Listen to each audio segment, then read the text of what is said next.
we also feel like this year we have a group of guys that are ready to take that next step up. And, in terms of who it looks like, it might be faceless today, but I think by the time we leave Jupiter, we'll have a pretty good idea of what those roles look like. Do you see the role of closer changing in some ways then, where it's not a guy who goes out and gets 40 saves, it's more a guy who gets 25 and another guy who gets 15? And We've tried to build flexibility into our bullpen this year, first and foremost, and I do think that Memphis, St. Louis corridor may be a little more active than we have seen in the past.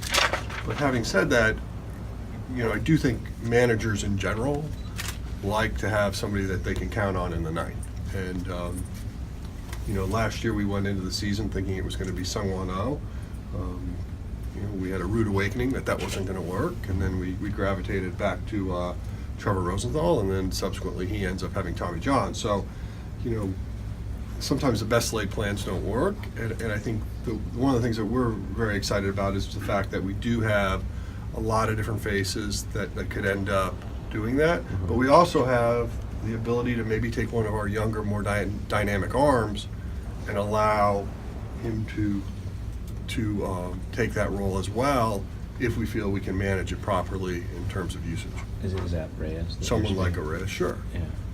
Is it Tui Valala factor into that too? He's out of options. He's got to have. Certainly Tui, I think, on our club, I think, he certainly took a positive step forward last year.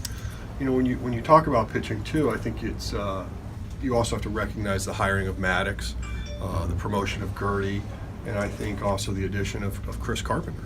And I think all these gentlemen are going to have their fingerprints on a lot of what we're trying to accomplish. And so, obviously you look at personnel drives sort of how you think about it, but I also feel like from a coaching standpoint, a tutelage standpoint, we're in a really good spot. With Reyes, specifically, can you describe his rehab, where he's at right now? What you know?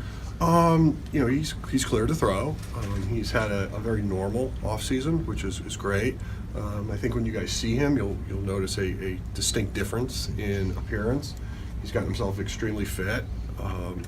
From a throwing standpoint, I think it's still a little bit of a TBD because of we're not rushing it. And I think when you do actually get down in Jupiter and see how he's progressing, it is something that we are going to not rush, not push. As you've heard me say in the past, we're sort of soft circling more like a May 1st, but extremely encouraged at where he's at. When will you know that he is ready to be a starting pitcher, can start games?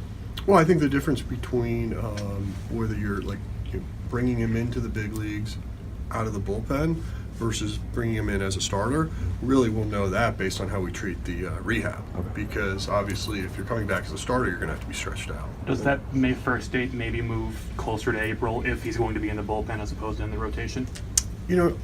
Not necessarily. I don't want this to be one of those where we're pushing him because of a need. If we're pushing him because he's ready and everything's going well on his account, then I think that's a little different. But I also don't want to wake up in September and find out we can't use him. What kind of expanded roles is Chris Carpenter going to have this year? Well,